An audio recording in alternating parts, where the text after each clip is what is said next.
Well, here's the calm before the storm in Grand Forks from the UND Skycam at 10 p.m. on a Tuesday evening. The National Weather Service in Grand Forks calling for a blizzard warning in effect from 3 a.m. to 9 p.m. Wednesday.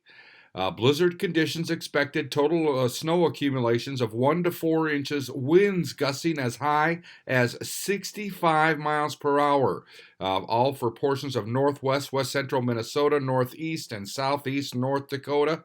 Again, that's from 3 a.m. this coming Wednesday morning to 9 p.m. Wednesday. Plan on slippery road conditions. Widespread blowing snow could significantly reduce visibility.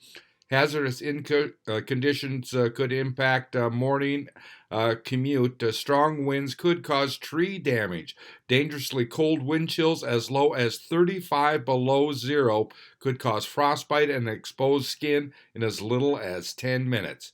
So, hang on to your hats. We're in for a bumpy 24 hours of some cold weather and a blizzard warning. I'm Neil Carlson reporting for iNewZ.TV.